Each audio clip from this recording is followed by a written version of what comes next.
اعوذ باللہ من الشیطان الرجیم بسم اللہ الرحمن الرحیم اللہم صل علی محمد وآل محمد۔ آج ہم اس ایپیسوڈ میں صحیفہ سجادیہ کی دعا نمبر 44 یعنی 44 کو ڈسکس کرنے جا رہے ہیں۔ یہ دعا امام زین العابدین علیہ السلام تب پڑھتے تھے کہ جب ماہ رمضان آتا تھا۔ بہترین دعا ہے ماہ رمضان کو ویلکم کرنے کے لیے۔ نہ بھی آدمی اگر ابتدا میں پڑھ سکے تب بھی کسی بھی وقت ماہ رمضان میں اس دعا کو پڑھے تاکہ اسے احساس ہو کہ یہ ماہ یا یہ مہینہ کتنا اہمیت کا حامل ہے، اس کی کیا اہمیت اور کیا فضیلت اور کیا امپورٹنس اسلام میں ہے، کیوں اللہ نے یہ مہینہ رکھا۔ اس پر بہت بڑا ڈسکشن ہے، میرے پاس بہت کچھ کہنے کو ہے، لیکن یہاں پر مختصر طور پر بس یہ بتا دیں کہ اللہ کل ملا کر کے چاہتا تھا کہ ہمیں جہنم میں جانے سے بچا لے، اور اس کے لیے ایک پلان بنایا، اور اس پلان کا نام ماہ رمضان ہے۔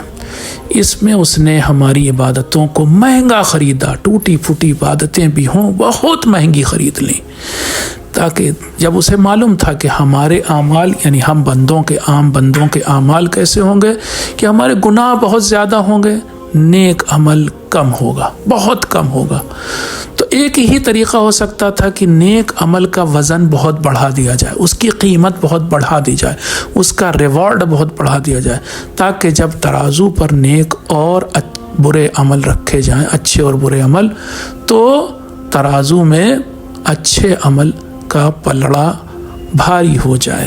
کل ملا کر کے اللہ کا پلان یہی تھا، میں نے جو سمجھا، اور آپ کو بتانا چاہ رہے ہیں کہ یہ دعا، اس کو آپ پڑھنے سے پہلے ایک بات اور میں کہنا چاہتا ہوں، ہم ہندوستانی، پاکستانی یا اردو زبان کل ملا کر کے لوگ اس کلچر سے آج تک آشنا شاید نہیں ہو سکے، اور ابھی پتہ نہیں کتنا وقت لگے گا جس میں دعا، جس میں مناجات، جس میں اللہ سے کنیکٹ ہونا، اللہ سے راز و نیاز کرنا، اللہ سے گفتگو کرنا، راتوں کو سناٹے میں سجدے میں سر رکھ کر کے تنہائی میں اللہ سے بات کرنا، لمبے لمبے سجدے کرنا، یہ سب ابھی ہمارے یہاں آیا ہی نہیں۔ ہم تو جب دعائیں بھی پڑھتے ہیں تو لمبی دعا پڑھتے ہوئے اوب جاتے ہیں فوراً، 10 منٹ کی دعا بھی ہم سے برداشت نہیں ہوتی، یہاں تک کہ یہ ماہ رمضان کی جو دعا ہے، یا علی و یا عظیم، جو نمازوں کے بعد پڑھی جاتی، اس کو بھی ہمارے ہاں 15 سے 18 سیکنڈ میں ختم کرنے کی کوشش کرتے ہیں، اور اگر کسی نے 18 سیکنڈ میں کیا تو ہو سکتا اگلا آدمی 17 ہی میں کرنے کی کوشش کرے۔ ہمارے یہاں ہم نے دعاؤں کو میکینیکل بنا دیا، کبھی بھی چاہتے بھی نہیں کہ ان کے ہم ترجمے یا ان کے اندر جو گہرائی، جو مفہوم، جو معنی کا سمندر ہے، اس کو تھوڑا سا جاننے کی کوشش کریں، وہ جو ان کے اندر وہ دریا میٹھا پانی کا جو بہ رہا ہے ان دعاؤں میں، اس سے تھوڑا سا چکھیں، یہ بھی ہم کوشش نہیں کرتے۔ بڑے افسوس کی بات ہے، البتہ سب کو نہیں کہہ رہا ہوں، لیکن عام طور سے ایسا ہی ہے۔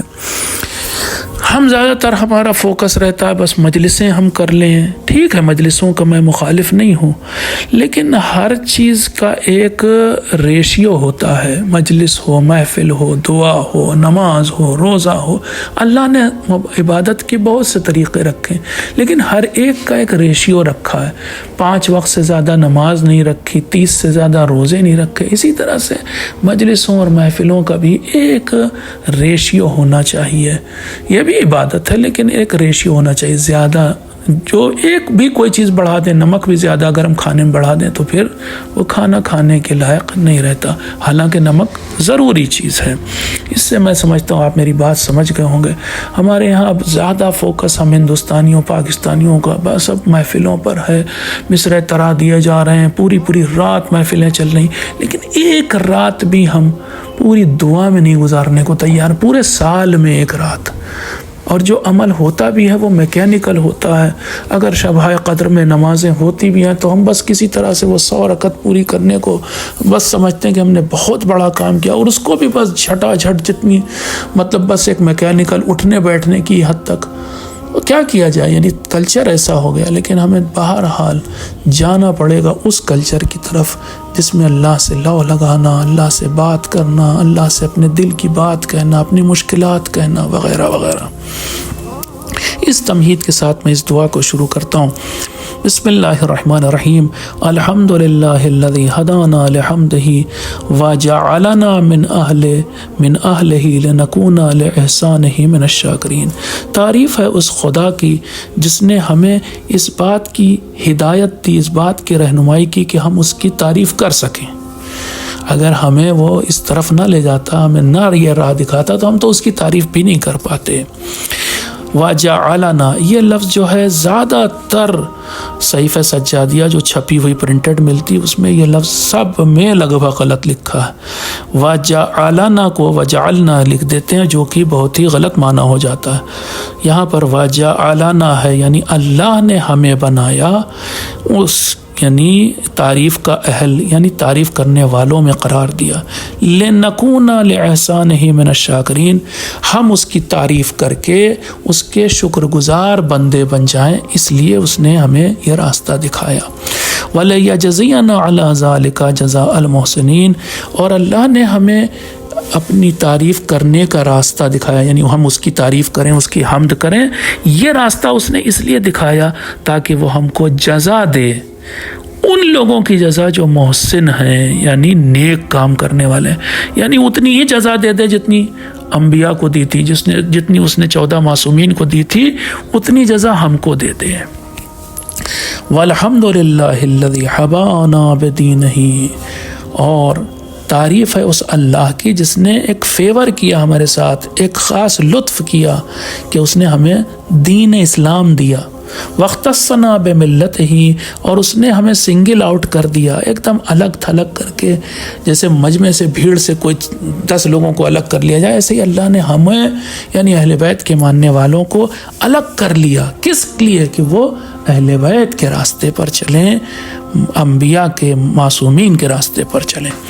وَسَبَّلَنَا فِي سُبُلِ إِحْسَانِهِ، اور اللہ نے ہمیں چلا دیا کس راستے پر؟ اس کے احسان کے راستے جو ہیں، جن راستوں پر وہ اپنا احسان کرتا، ان راستوں پہ چلایا، جن راستوں پر چل کر ہم نیک کام کر سکتے ہیں اور پھر اللہ کا احسان ہوتا ہے۔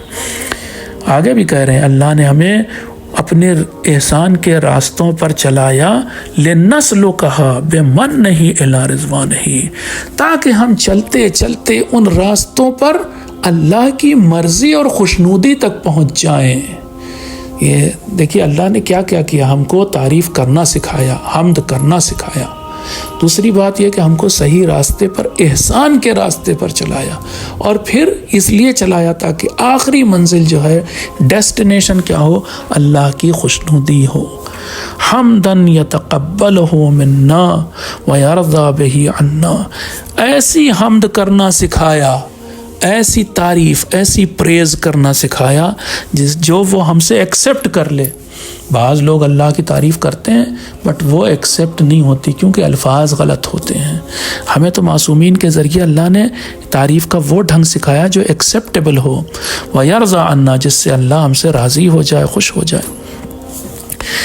الحمدللہ الذی جعل من تلک السبل شہرہ شہر رمضان، اور اللہ کی تعریف ہے اس بات پر کہ اس نے انہی احسان کے راستوں میں سے ایک راستہ کون سا ہے؟ شہر رمضان کا، یعنی ماہ رمضان کا راستہ۔ بہت سارے اس کے احسان کے راستے ہیں، ان میں سے ایک راستہ کیا ہے؟ ماہ رمضان کا۔ اب ماہ رمضان کیا؟ امام کئی اس کے خصوصیت بتا رہے ہیں، کئی میرٹس ہیں۔ شہر الصیام، یہ روزوں کا مہینہ ہے۔ شہر الاسلام، سبمیشن کا، اللہ کے سامنے پورے طور سے جھک جانے کا، یہ کہنے کا یا اللہ جو تو کہے گا ہم مانیں گے۔ وشہر الطہور، اور اپنے کو پیوریفائی کرنے کا مہینہ ہے، اندر سے پاک کرنے کا مہینہ۔ وشہر التمحیص، اور یہ امتحان کا مہینہ ہے، اس میں اللہ تعالی ہمارا امتحان لیتا ہے ہم کتنا صبر کر سکتے ہیں۔ وشہر القیام، اور یہ وہ مہینہ جس میں اللہ تعالیٰ یہ دیکھتا ہے کہ ہم راتوں کو کھڑے ہو کر کتنی نمازیں اس کے سامنے پڑھتے ہیں۔ الذی انزل فیہ القرآن، یہ وہی مہینہ ہے کہ جس میں اللہ نے قرآن کو نازل کیا۔ ھدی للناس، لوگوں کی ہدایت کے لیے۔ وبینات من الھدی والفرقان، اور اس لیے بھی اللہ نے قرآن کو نازل کیا کہ وہ ہدایت کو پورے طور سے روشن کر دے۔ کبھی کبھی تو دیکھیے راستہ ہوتا ہے اس کے اوپر لائٹ نہیں لگی ہوتی ہے، سڑک بنی ہوئی ہے ادھر ادھر لائٹ نہیں لگی، تو پھر بھی ہم نہیں اتنا اچھا صحیح راستے پر نہیں چل سکتے کیونکہ اندھیرا ہے۔ لیکن اگر اس کے اوپر لائٹ لگا دی جائے تو اللہ نے نہ صرف یہ کہ راستے بنائے ہدایت کا راستہ، بلکہ اس کو روشن بھی کر دیا قرآن کے ذریعے۔ والفرقان، اور اللہ نے قرآن کو فرقان بنایا۔ اب فرقان کا مطلب پہلے کی دعا میں گزر چکا، فرقان کا مطلب حلال اور حرام میں فرق کرنے والی کتاب، یعنی وہ کتاب جو ہمیں بتاتی کیا حرام ہے اور کیا حلال ہے۔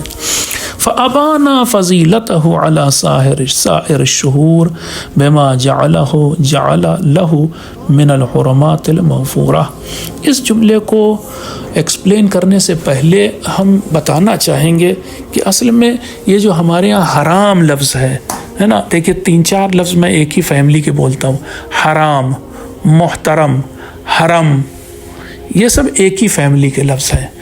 بات کیا ہے، آپ کو حرام کا مطلب یعنی ہم تو سمجھنے لگتے ہیں کہ بہت برا کام، لیکن اصل میں حرام لفظ لیا کہاں گیا وہ میں آپ کو سمجھاتا ہوں تو آپ سمجھیں گے کہ پھر حرام کا مطلب کیا۔ مثال دے رہا ہوں آپ کو، مان لیجئے کہ ہم کسی بہت ہی عظیم شخصیت کے سامنے جا رہے ہیں، مان لیجئے کہ مرجع تقلید کے سامنے ہم جا رہے ہیں، ہمیں ملاقات کا ٹائم ملا ہے، 4 منٹ 5 منٹ ہم مرجع تقلید سے ملاقات کر سکتے ہیں۔ اب جب آپ مرجع تقلید سے، جب مجتہد سے، وہ جس کی فوٹو آپ صرف کیلنڈر پر دیکھتے تھے، جائیں گے ملنے کے لیے، سامنے وہ شخصیت ہوگی آپ کے، تو کیا آپ بیٹھ پائیں گے؟ احترام میں آپ کھڑے رہیں گے۔ دیکھیے لفظ میں نے کیا بولا، احترام، اور وہ شخص کیا ہے، محترم ہے آپ کے لیے۔ اب اس کے احترام میں کیا آپ مثلاً کہہ رہا ہوں جمہائی لیں گے، اپنے منہ پہ ہاتھ رکھیں گے؟ کیا اس کے احترام میں آپ ہنسیں گے، ٹھٹھے لگائیں گے؟ کیا اس کے احترام میں آپ کوئی بکواس، بے تکی، بیہودہ بات کریں گے؟ کیا اس کے احترام میں آپ کہہ رہا ہوں کھانسیں گے یا مثلاً مذاق کریں گے، قہقہے لگائیں گے؟ ایسا تو نہیں کریں گے۔ احترام میں ہو سکتا ہے آپ جھکے ہوئے اس کے سامنے کھڑے ہوں، بلکہ نظریں بھی ہو سکتا ہے آپ کی جھکی ہوئی ہوں، یعنی وہ چیزیں جو عام حالات میں آپ کرتے ہیں، قہقہے لگاتے ہیں، کھانستے ہیں، جمہائی لیتے ہیں، لوگوں سے ہا ہا ہو ہو کرتے ہیں، یہ سب اس شخصیت کے سامنے نہیں کریں گے۔ وہ چیزیں جو عام حالات میں ٹھیک تھیں، الاؤڈ تھیں، وہ آپ اپنے لیے حرام سمجھتے ہیں اس مرجع تقلید کے سامنے۔ آپ سمجھے آپ؟ تو وہ چیزیں یہاں حرام ہو گئیں، یعنی وہ چیزیں یہاں پر ناٹ سوٹیبل ہیں، وہ آپ کے لیے سوٹیبل نہیں ہے۔ تو اب جس کا بھی آپ احترام کرنا چاہتے ہیں اس کے سامنے بہت سے کام انجام نہیں دیتے، ٹھیک ہے؟ بس اب اسی سے سمجھ لیے، اللہ نے چاہا کہ ماہ رمضان کا احترام کیا جائے، تو پھر کیا ہوا؟ اس نے کہا کہ اس مہینے میں تم بہت سارے کام نہیں کرو گے، مثلا دن کے وقت نہ کھاؤ گے، نہ پیو گے، نہ اور بہت سے کام، بہت سے جو حرام ہے روزے میں وہ نہیں کرو گے، حتیٰ کہ قے بھی نہیں کرو گے۔ یہ کام عام دنوں میں، عام وقت میں حرام نہیں ہے، حلال ہے، جائز ہے، کھانا پینا قے کرنا بھی حتیٰ جائز ہے، حرام نہیں ہے، لیکن ماہ رمضان میں یہ کام نہیں کرو گے تاکہ تمہیں پتہ چلے کہ یہ مہینہ بہت محترم ہے، اس کو ریسپیکٹ اس کو دینی چاہیے۔ تو اب آپ سمجھ گئے ہوں گے حرام، محترم۔ یہ جو مسجد حرام ہے یعنی کعبہ اور اس کے چاروں طرف بنی مسجد، وہاں بھی کیا ہے، آپ کعبے کے پاس بہت سارے کام نہیں کر سکتے۔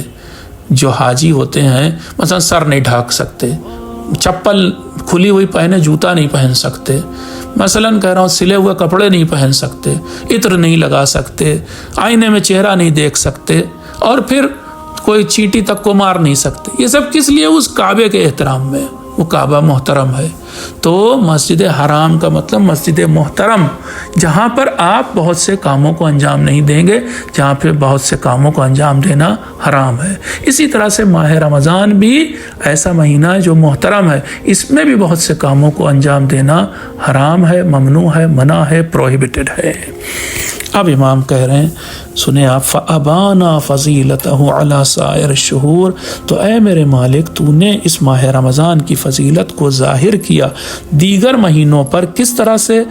بما جعل له من الحرمات المغفورہ، کیونکہ اس میں بہت ساری چیزوں کو تو نے حرام کر دیا، والفضائل المشہورہ، اور تو نے پھر اس کی بہت ساری فضیلت بیان کی، جیسے ہم کہہ رہے ہیں کہ کعبہ اتنی اچھا نورانی ایک مثلاً گھر ہے، کعبے کو دیکھ کر کے ہیبت پیدا ہوتی ہے، یا ہم مثلاً آگئے جیسے کسی بھی مرجع تقلید کے بارے میں بات کرتے ہیں تو کہتے ہیں ان کا چہرہ کتنا نورانی ہے، تو یہ ان کی فضیلت ہے نا، تو اس فضیلت کو بھی بیان کرتے ہیں۔ تو اللہ نے اس مہینے کی فضیلت کو، میرٹس کو بیان کیا۔ فحرم فیہ ما احل فی غیرہ اعظاما، اور تو نے تعظیم کی خاطر کہ ماہ رمضان کی تعظیم ہو جائے، ریسپیکٹ ہو جائے، تو نے کیا کیا، بہت سی ایسی چیزوں کو کہ جو دوسرے مہینوں میں حلال ہیں اس میں حرام کر دیا۔ وحجر فیہ المطاعم والمشارب اکراما، اور تو نے کھانے پینے کو اس لیے منع کیا کہ اس مہینے کو لوگ آنر کریں، ریسپیکٹ کریں، اس کو عزت دیں۔ سمجھے آپ؟ آگے چلتے ہیں، کچھ لائنیں چھوڑ رہے ہیں، اس کے بعد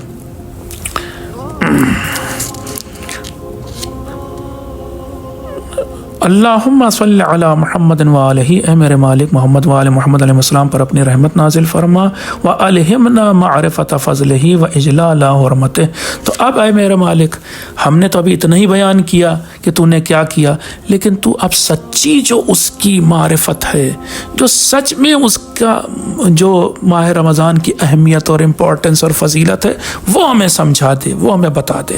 وَإِجْلَالَ مَعْرِفَتِهِ، اور ہمیں اس طرح سے اس کی فضیلت سمجھا کہ ہم اس کا سچے معنی میں احترام کر سکیں، صرف دکھاوا نہ ہو۔ وَالتَّحَفُّظَ مِمَّا حَذَرْتَ فِيهِ، اور ہم ان چیزوں سے بچ سکیں جس سے تو نے اس مہینے میں روکا ہے۔ وَعِنَّ عَلَى صِيَامِهِ بِكَفِّ الْجَوَارِحِ عَنْ مَعْصِيَتِهِ، اور ہماری مدد کر دے کہ ہم اس مہینے میں روزے رکھ سکیں اس طرح سے کہ ہم اعضاء و جوارح یعنی بدن کے کسی بھی حصے سے کوئی بھی گناہ نہ کریں۔ وَاسْتِعْمَالِهَا فِيهِ بِمَا يُرْضِيكَ، اور ہم ان کاموں میں جٹ جائیں اس مہینے میں جو کام تجھے راضی کرتے ہیں، تجھے خوش کرتے ہیں، جس سے تو راضی و خوش ہوتا ہے۔ حَتَّى لَا نُصْغِيَ بِأَسْمَاعِنَا إِلَى لَغْوٍ وَلَا نُسْرِعَ بِأَبْصَارِنَا إِلَى لَهْوٍ، یہاں تک بات پہنچ جائے کہ ہم کسی بیہودہ، غیبت تو چھوڑیے، جھوٹ تو چھوڑیے، بیہودہ بیتکی بات کو بھی نہ سنیں اس مہینے میں۔ وَلَا نُسْرِعَ بِأَبْصَارِنَا إِلَى لَهْوٍ، اور ہم آنکھوں سے کسی بیتکی بیہودہ چیز کو بھی نہ دیکھیں۔ حرام تو چھوڑیے، بیتکی چیزوں کو، بیہودہ بکواس چیزوں کو بھی نہ دیکھیں اس مہینے میں۔ پھر آگے کہہ رہے ہیں حَتَّى لَا نَبْسُطَ أَيْدِيَنَا إِلَى مَحْظُورٍ، یہاں تک کہ ہم اپنا ہاتھ کسی ممنوع یعنی پروہیبٹڈ، فاربیڈن چیز کی طرف نہ بڑھائیں۔ ولا نخطو بأقدامنا الی محجور، اور جو چیزیں منع کی گئیں ان کی طرف ہم اپنے قدم بھی نہ بڑھائیں۔ حتی لا تعیا بطوننا الا ما احللت، یہاں تک کہ ہمارے پیٹوں میں سوائے وہ چیز کے جو تو نے حلال کیے کوئی اور چیز جانے نہ پائے۔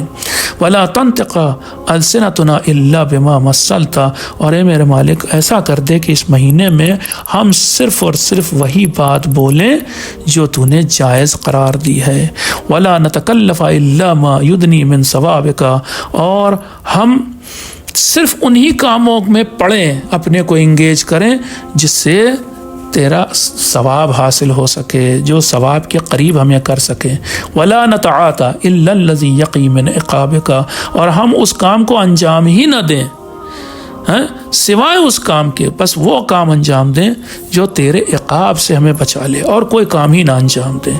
ثم خلص ذالک، اب یہ بہت امپورٹنٹ ہے آگے کی دو لائنیں، ثم خلص ذالک کلہ من ریاء المرائین، اے میرے مالک تب اتنی محنت ہم کریں اور کہیں ہم سے یہ ہو جائے کہ ہم شو آف کریں، لوگوں کو دکھانے کے لیے سارے کام کریں، تو سارا اجر سارا ثواب پھر چلا جائے گا۔ تو ہمیں بچا لے اس بات سے کہ ہم شو آف کریں۔ آگے کی اور زبردست بات ہے وَالسُّمْعَةِ الْمُسْمِعِينَ، اور ہم شہرت طلب کرنے کے لیے یہ سب کام، کوئی بھی کام نہ کریں، یہ سب کام کیا، کوئی بھی کام نہ کریں شہرت طلب کرنے کے لیے۔ عزیزوں، آج کی زندگی ہماری ایسی کر دی گئی ہے کہ ہم شہرت طلب کرنے کو برا نہیں سمجھتے، جبکہ یہ چیز حرام ہے۔ یہ دیکھیے الگ الگ طریقے سے یہ جو آج کل سوشل میڈیا پہ لائکس کی جو وہ چاہتے ہیں لوگ، لائک کریں اور اس کے علاوہ سبسکرائب کریں اور اس کے بعد ویوز دیں، یہ سب کیا ہے؟ یہ شہرت طلب کر رہے ہیں ہم یہ چاہتے ہیں ہم مشہور ہو جائیں، لوگ ہم کو جانیں۔ حرام ہے یہ چیز، ایسی خواہش بھی حرام ہے۔ تو امام کہہ رہے ہیں کہ ہمیں بچا لے ایسی خواہش سے کہ جس میں ہم مشہور ہونا، شہرت چاہیں، اپنی مشہور ہونا چاہیں نہ۔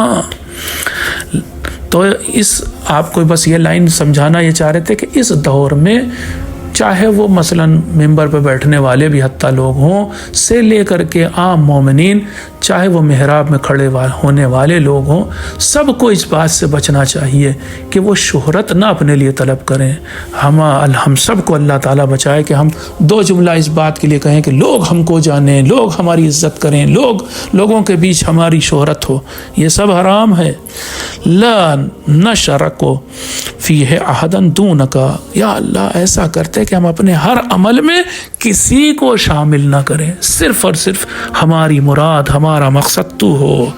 ولا نبتغی فیہ مرادا سواک، ہمیں صرف اور صرف تیرا خیال ہو، ہم سارے کام، ہر کام کو تیری خاطر انجام دیں، ہمارے اندر اپنا بھی تصور نہ رہ جائے، ہم اپنے لیے بھی شہرت نہ مانگیں، ہم اپنے لیے بھی شہرت نہ چاہیں، بلکہ صرف اور صرف تیرے لیے کام کریں۔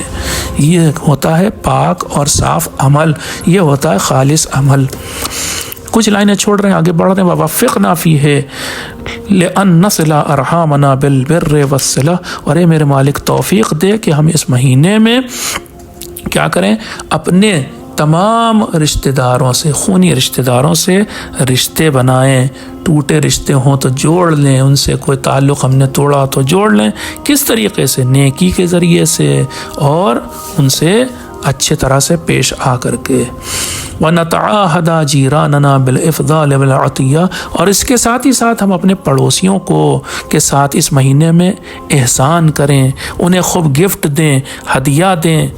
وَأَن نُخَلِّصَ أَمْوَالَنَا مِنَ التَّبِعَاتِ، اور ہم اپنے جو مال ہے ہمارے پاس، جو چاہے بینک میں رکھا ہو، چاہے گھر پہ ہو، چاہے کہیں اور کہیں انویسٹمنٹ ہو، وہ سب مال میں جو لائبلٹیز ہیں، جو حق دوسروں کے بنتے ہیں، مثلا خمس بنتا ہے، مثلا کسی یتیم کا حق ہے، مثلا ہم نے کفارہ نہیں دیا ہے، مثلا اور کوئی حق ہے، جو بہت سارے حق ہوتے ہیں، تو توفیق دے دے میرے مالک، میری مدد کر کہ میں تمام لائبلٹیز، تمام حقوق ادا کر دوں مال میں سے، تاکہ میرا مال پاک اور خالص ہو جائے۔ وَأَن نُطَهِّرَ بِإِخْرَاجِ الزَّكَاةِ، اور اگر میرے مال میں زکوٰۃ واجب ہے تو وہ بھی میں دے کر کے اپنے مال کو پاک کر لوں۔ وَأَن نُرَاجِعَ مَنْ هَاجَرَنَا، اور میں اس آدمی کی طرف پلٹ کے دیکھوں، اس کو یاد کروں کہ جس نے مجھ سے تعلق توڑ لیا ہے، کوئی بات ہو گئی، وہ ناراض ہو گیا، تو میں کوشش کروں کہ اس سے میرا تعلق بن جائے۔ کیا کریں، آج کی دنیا ایسی ہو گئی ہے کہ جب ہم لوگ تعلق بنانا بھی چاہتے ہیں تو وہ سمجھتا ہے جس نے ہم سے تعلق توڑا ہے، وہ سوچتا ہے کہ ان کی کچھ اٹکی ہوئی ہے اب، یا پھر یہ اب پچھتائے ہیں، ہارے ہیں تو ہم سے تعلق جوڑ رہے ہیں۔ لیکن ان سب سے بات سے اوپر اٹھ کے سوچنا چاہیے، امام کی اس دعا کو سامنے رکھ لینا چاہیے۔ وَأَن نُنصِفَ مَنْ ظَلَمَنَا، اور اے میرے مالک ہمیں توفیق دے کہ ہم اس کے ساتھ انصاف کریں کہ جس نے ہمارے ساتھ ظلم کیا ہے۔ وَأَن نُصَالِمَ مَنْ عَادَانَا، اور اس کے ساتھ ہم صلح کر لیں جس نے ہمارے ساتھ دشمنی کی ہے۔ حاشا من عودی فیک، سوائے اس انسان کے جس نے تیری خاطر ہم سے دشمنی کی ہے، جو تیرا دشمن ہے وہ اس سے ہم ان سے نہیں صلح کر لیں، یا جو مومنین کا یا پھر اللہ کا دشمن ہے اس سے ہم دوستی نہ کرنے لگ جائیں۔ فَإِنَّهُ الْعَدُوُّ الَّذِي لَا نُوَالِي، ہے کیونکہ یہ وہ دشمن ہے تیرا کہ جس سے ہم ہرگز محبت نہیں کرتے، ہرگز اس سے ناتا نہیں جوڑنا چاہتے۔ وَالْحِزْبُ الَّذِي لَا نُصَافِي، ہے اور یہ وہ لشکر ہے یا یہ وہ پارٹی ہے دشمنوں کی کہ جس سے ہم اچھے تعلقات نہیں بنانا چاہتے، جو تیرا دشمن ہے وہ ہمارا دشمن ہے۔ وَأَن نَتَقَرَّبَ إِلَيْكَ فِيهِ مِنَ الْأَعْمَالِ الزَّاكِيَةِ بِمَا تُطَهِّرُنَا مِنَ الذُّنُوبِ، اے میرے مالک ایسا کر دے کہ ہم تیرے قریب ہو جائیں، تجھ سے قربت حاصل کریں۔ کس طریقے سے؟ اعمال زاکیہ، بہت پیور خالص عمل کر کے، ایسا عمل کہ جو ہمیں گناہوں سے دھو کر کے پاک کر دے، وَتَعْصِمُنَا فِيهِ مِمَّا نَسْتَأْنِفُ مِنَ الْعُيُوبِ، اور اے میرے مالک اس بات سے ہمیں بچا لے کہ ہم وہ جو عیب، وہ جو برائیاں پہلے کرتے چلے آ رہے تھے اس کی طرف دوبارہ جانے پائیں، اس بات سے ہمیں بچا لے۔ اب جب تو ہمیں بچا ہی رہا ہے تو ہمیں اس طرح بچا کہ ہم برائیوں کی طرف دوبارہ نہ جائیں۔ حتی لا یورد علیک احد من، یہاں تو بڑا زبردست مولا نے بات مانگی، میں عربی نہیں پڑھ رہا ہوں بلکہ ترجمہ ہی کیے دے رہا ہوں۔ یہ میرے مالک ایسا کر دے، ہمیں تو اپنے سے اتنا قریب کر لے، ہمارے عمل کو اتنا خالص کر دے، بہترین بنا دے کہ ہم فرشتوں سے بھی آگے نکل جائیں۔ جب ہمارے عمل تیرے پاس پہنچیں تو فرشتوں سے بہتر ہوں وہ عمل، ایسا کر دے۔ پھر ایک دو لائن پڑھ رہا ہوں چھوڑ کر کے، اللہم صلی علی محمد وآلہ وَإِذَا كَانَ لَكَ فِي كُلِّ لَيْلَةٍ مِّن لَيَالِي شَهْرِنَا هَذَا رِقَابٌ يُعْتِقُهَا عَفْوُكَ، زبردست بات کہی ہے۔ یہ روایت میں آیا ہے الگ سے کہ اللہ تعالیٰ ماہ رمضان کی ہر رات کو بہت بڑی تعداد کو، گناہگاروں کی بہت بڑی تعداد کو جہنم کی آگ سے آزاد کرتا ہے۔ اس کو عربی میں غلام آزاد کرنے کے معنی میں اعتق رقابنا من النار دعاؤں میں بھی آیا، اے میرے مالک ہماری گردنوں کو جہنم سے آزاد کر دے، یعنی جس طرح سے پرانے زمانے میں غلام کو آزاد کیا جاتا تھا ویسے ہی ہم تیرے غلام ہیں، لیکن اس وقت ہم اپنی خواہشوں کے غلام بن گئے، اس وقت ہم گناہوں کے غلام بن گئے، تو ہمیں چھڑا دے، ہماری گردن کو پھنسی ہوئی ہے گردن گناہوں میں، تو ہمیں چھڑا دے، ٹھیک ہے۔ تو جب بھی تو ہر رات بخشے نا لوگوں کو چوک در چوک، تو مجھے بھی بخش دینا، ٹھیک ہے۔ وَيَحَبُهَا صَفْحُكَ فَجْعَلَ رِقَابَنَا مِن تِلْكَ الرِّقَابِ، جب کچھ بہت بڑی تعداد لوگوں کی تو ان کی گردنوں کو تو معاف کر رہا ہو، جیسے ہوتا نہیں ہے کہ پریسیڈنٹ جو ہے خاص دنوں میں ملک کا پریسیڈنٹ بہت سے لوگوں کو کی پھانسی کی سزا معاف کرتا ہے، ایسے ہی جب تو ماہ رمضان کی ہر رات لوگوں کو معاف کر رہا ہو تو مجھے بھی معاف کر دینا، انہی میں میرا نام بھی لکھ دینا۔ وَجْعَلْنَا لِشَهْرِنَا مِنْ خَيْرِ اہل و اصحاب، اور اس مہینے کے بہترین لوگوں میں ہمارا نام لکھ دے جنہوں نے اس مہینے سے خوب فائدہ اٹھایا ہو۔ اللہم صلی علی محمد وآلہ ومحق ذنوبنا مع امحاق ہلالہ، کیا بات کہی مولا نے، فرما رہے ہیں جیسے جیسے اس مہینے کا چاند گھٹنے لگ جائے، آخر میں ہوتا نا کوئی 25-26 تاریخ کو چاند غائب بھی ہو جاتا ہے، تو جیسے جیسے اس مہینے کا چاند گھٹے ویسے ویسے تو ہمارے گناہوں کو گھٹاتے چلے جانا، معاف کرتے چلے جانا۔ وَاسْلَخْ عَنَّا تَبِعَاتِنَا مَعَ انسلاخ ایامہ، اور جیسے جیسے اس کے دن گزرتے جائیں، ہے نا، جیسے جیسے انسلاخ کھینچ کر کے جیسے کھال کو جانور کے اوپر سے اتارا جاتا ہے نا جب ذبح کیا جاتا ہے اس کے بعد، ویسے ہی ویسے عربی میں یہ لفظ بہت استعمال ہوتا ہے کہ انسلاخ کی باری آئے، جیسے جیسے دن کھسکتے جائیں اور کم روزے رہ جائیں ویسے ویسے ہمارے گناہوں کو، ہمارے عیبوں کو، ہماری برائیوں کو تو کم کرتے چلے جانا، حتیٰ ینقضی عنا، اور یہاں تک کہ جب ماہ رمضان ہم سے رخصت ہو، وقد صفیتنا فیہ من الخطیات، تو بات یہاں تک پہنچ گئی ہو کہ تو نے ہمیں پاک کر دیا ہو، نہلا دھلا کے، جیسے نہیں کل یاد کرتے ہم تو بچپن میں میری ماں ہمیں نہلا دھلا کے صاف ستھرا کھڑا کرتی تھی، ویسے ہی ہے میرے مالک، تو بڑا مہربان ہے، لاکھوں کروڑوں اربوں مائیں تو نے بنائی ہیں، اتنا مہربان ہے، تو ہمیں جو ہے اس مہینے کے ختم ہوتے ہوتے صاف ستھرا دھو دھا کر کے، ایسا کہ ہمارے دامن پر کوئی بھی گناہ کا داغ نہ ہو، ایسا بنا کے کھڑا کر دینا۔ وَأَخْلَصْتَنَا فِيهِ مِنَ السَّيِّئَاتِ، اور ہماری جو بدکاریاں ہیں ان کو صاف کر کے، ان کو دور کر کے ہمیں پاک بنا دینا۔ ایک دو جملے اور پڑھتے ہیں اور آپ کی زحمت تمام۔ اللہم اشحنہ بعبادتنا ایاک، کیا بہترین جملہ استعمال کیا، کیا کریں، وقت کم ہوتا، بہت کچھ ہوتا ہے اس دعا میں۔ شہن کا مطلب آپ نے شاید دیکھا ہو، بلکہ ایئرپورٹ وغیرہ پر یا ڈاک پر جہاں پر یہ پانی کے جہاز آتے ہیں وہاں پر اکثر عربی میں لفظ لکھا ہوتا ہے شہن، یعنی وہ دو طرح کی گاڑیاں ٹرین بھی ہوتی ہیں، ایک تو پیسنجر والی ہوتی ہے، ایک مال گاڑی ہوتی ہے، مال گاڑی میں اس میں مال ڈھویا جاتا ہے، ایسے ہی جہاز بھی ہوتے ہیں تو وہ ان کو لادا جاتا ہے، تو جو اس کے اوپر لوڈ ہوتا ہے نا، شحن بولا جاتا ہے، تو لوڈ کرتے ہیں، اے میرے مالک، امام کہہ رہے ہیں وشحن ہو اور اس مہینے کو لوڈ کر دے بے عبادتنا، ہماری عبادتوں سے، لاد دے اتنی عبادت ہم تیری کریں کہ ہاں اس مہینہ یہ مہینہ لد جائے ایک دم عبادتوں سے۔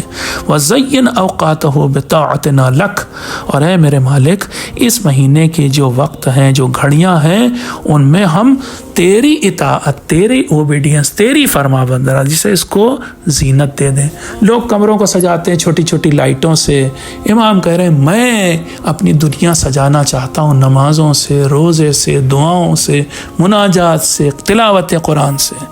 وَعِنَّا فِي نَهَارِهِ عَلَى صِيَامِهِ، دن کے وقت ہماری مدد کرنا کہ ہم جو ہے وہ روزے رکھ سکیں۔ وَفِي لَيْلِهِ عَلَى الصَّلَاةِ وَالتَّضَرُّعِ إِلَيْكَ، اور رات کے وقت ہماری مدد کرنا کہ ہم نماز شب پڑھ سکیں اور تیرے سامنے گڑ گڑا سکیں، تیرے سامنے ہاتھ پھیلا سکیں، تیرے سامنے بھیک مانگ سکیں۔ وَالذِّلَّةِ بَيْنَ يَدَيْكَ، اور ذلیل ہو کر کے، بالکل خوار ہو کر کے، بالکل جھک کر کے، بالکل نظروں کو جھکائے تیرے سامنے کھڑے ہو سکیں۔